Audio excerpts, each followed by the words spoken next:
are you sick of tangent games yet? Well, I sure hope not, because we got another one to get through. This time it's Touhou 9.5, Shoot the Bullet.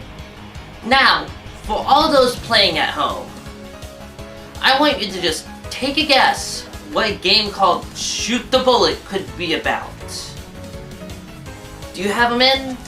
And Touhou fans, no helping. Okay, so without further ado, let's answer that question. So, anyone that guessed that Shoot the Bullet was a game where you controlled a Tengu photographer whose reason for being was to shoot snapshots of several boss characters' spell cards? You win! You clearly are already a Touhou fan already, so congratulations. For everyone else, yeah, this was made. This is a thing. Weird. Let's talk controls, because there's actually something to talk about this time on them. This is still a 3-button game, but it's a little obtuse control-wise. First of all, you have no bombs. If you press the action button while you're 100%, you'll enter picture mode. You can then move the frame around to get the shot, but the box shrinks the longer you hold the button. Release the button once you have the shot you want to snap the picture. Any bullets that are also in the shot will be obliterated. Seems simple, right? Well, there's more. After you take a pic, your camera needs to charge. It does so naturally over time, but you can help it along. How? Well, the focus mode made it over to this game. And if you hold the action button while you're focusing, you'll further slow your movement to charge the camera faster. And this is the problem. You're going to be focusing all the time, especially because of the large amount of bullets even on the lower stages on screen. And it's very difficult to instinctively remember to unfocus and stop holding the attack button. When you're zoning out, avoiding bullets reflexively, this small touch of conscious thought can and will get you killed. If charge and shoot were separate buttons, this game would be much more playable. But as it stands, it's an odd game with an odd gimmick that many odd people fell in love with. Me, I didn't really dig it. So after 3 years of tangents and experimentation, Touhou finally returns to its roots with Touhou 10, Mountain of Fate. And after a lot of soul searching, I've come to the conclusion that this is easily my least favorite game in the series. Let's go over it and see where it went wrong in my personal opinion. The story goes that the gods of Yokai Mountain have ordered Reimu to shut down her shrine. Deities or not, Reimu and Marissa aren't going to take this type of shit laying down, and decide to storm the mountain and hand each and every god there their holy asses.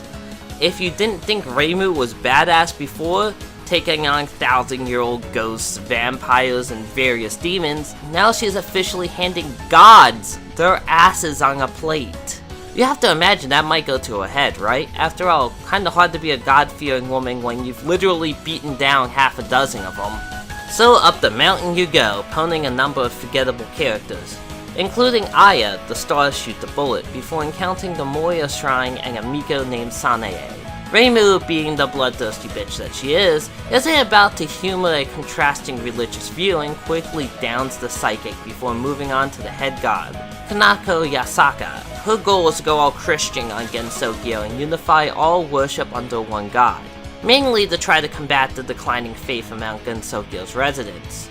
To be fair, when the vampire that's locked in the basement of a mansion, a moon princess, and a yokai with complete power over the borders of reality itself are more powerful and significant figures than the so-called gods of the land, I can see why worshippers are hard to come by. And let's not even go into the nuclear hell raven just chilling underground, but more on that next time. Anyway, after poning wannabe Jehovah, Reimu returns home before hearing a week later that they missed a god. Naturally, that's all the excuse girls need to go be it within an inch of its life. Thus, they encounter Sawako Moria, the former god of the Moria Shrine. Kanako kicked her out of the spot by force, so she's just been kinda laying low. Because no one can ever hold a civil conversation in Gensokyo, a Denmaku match breaks out, of course. Considering the insane beings Reimu and Marissa have already made their bitches, a single disgraced deity proves to be a difficult but winnable encounter for Team Miko, and everyone heads home after, proving that this extra boss was the most completely pointless to date. So what's so terrible about this game that you hate it so much, you might be asking? Well, there are a few things. First, it completely dispenses with the cool team mechanics of Imperishable Night, an aspect I sorely miss to this day. Second, the continue system's being overhauled. Instead of having a limited number of continues, you instead have as many as you want, as you can continue forever. Sweet deal, right? Well, there's a trade-off. If you continue, you begin at the beginning of a level. It's something that I can live with, but there's more. The game's gimmick, the quote-unquote faith system, is simply for score, and feels less rewarding than the supernatural border from Perfect Cherry Blossom or the time system from Imperishable Night. But the thing that I hate the most is the way that bombs work. Instead of just getting a limited number of bombs, you can now bomb as much as you want. It just costs you weapon power. Sure, your power builds more quickly than previous games, but against bosses, you never ever want to bomb because you sacrifice attack power to do it. It's better to just try to grin and bear it, because as soon as you use that bomb, you're now crippled for the rest of that boss fight. Anything after stage 3 and it's an instant death sentence. You might as well just let the boss kill you so you can restart the level. Previous Touhou games never gimped you just because you made a bad decision. Sure, you lost some weapon power, but those bombs that you got back from dying could go a long way towards getting you through. Here, it's like if you screw up, the game kicks you in the face and sends you back to do it all over again. I'm sure some of the hardcore players enjoy the extra challenge this provides. I don't. I personally still play on easy mode.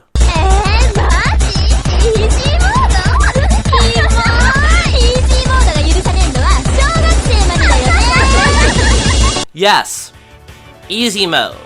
When I can soldier my way up to Yuko in Perfect Cherry Blossom on Lunatic mode, but I can't even get past stage 5 on easy here, you know something is amiss. As usual, the graphics continue their very slow climb upwards, while the music has some catchy tracks, but isn't quite as memorable as the previous games. As always, the artwork is easily the low point of the presentation, with the game setting a new low bar. Looking at you, undead zombie Miko Reimu. Honestly, it feels like there's a slight regression here overall. Unfortunately, the mechanics that I hate so much will stick with us into the next Touhou shooter. But fortunately, there's another kick-ass fighter between Touhou 10 and Touhou 11. So join us next time when we're looking at Scarlet Weather Rhapsody and Subterranean Animism.